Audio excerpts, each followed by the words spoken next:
হিঙ্গলগঞ্জ ব্লকের সাহেবখালী গ্রাম পঞ্চায়েতের রামাপুর এলাকায় নদীর বাঁধ বসে গিয়ে বিপত্তি, প্রশাসনের হস্তক্ষেপ। হিঙ্গলগঞ্জের গা ঘেঁষে প্রবাহিত সুন্দরবনের সর্বগ্রাসী রায়মঙ্গল নদী বিগত দিনে রায়মঙ্গল কেড়ে নিয়েছে সুন্দরবন এলাকার মানুষের বিঘের পর বিঘে জমি, বসতবাড়ি হারিয়েছে মানুষ। আবারও হিঙ্গলগঞ্জের রামাপুর এলাকায় নদীবাঁধ বসে গেল প্রায় 30 ফুট এলাকা জুড়ে।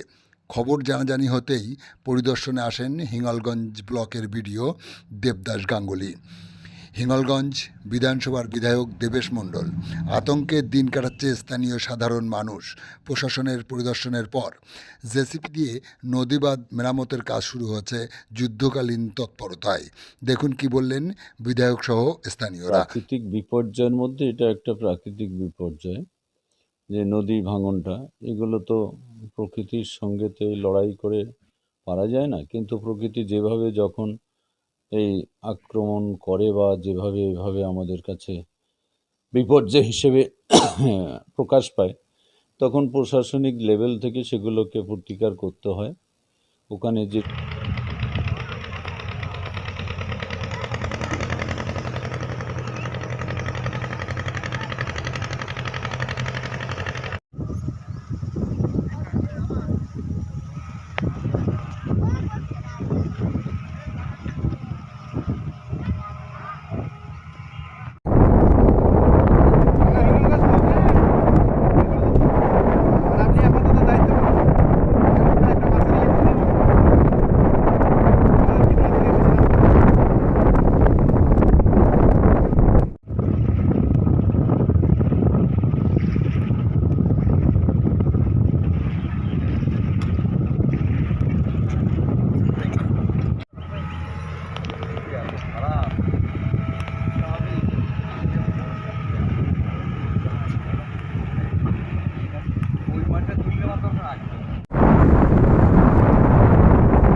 কিছু যদি ওরা না দেয় তা আমি কী করবো?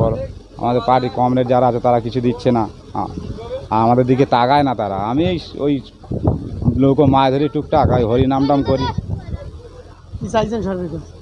সরকার যা কী চাইবো, আমাকে যেন একটা মানে বাঁচার পথ করে দেয়, সেটা আমার একটা কিছু দিয়ে দিলে যে আমি খুশি হতাম।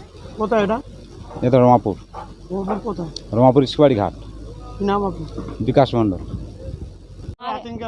অনেকটা আতঙ্কে আছি, ভয়ে ঘর পাননি, কিচ্ছু পাইনি, কোনো অনুদান। আমরা আমফান হাড়ি করা খুন্তি কিচ্ছু দেয়নি, কোনো পেপার টেপার কিচ্ছু না, কোনো আমফানের টাকা পয়সা কিচ্ছু না।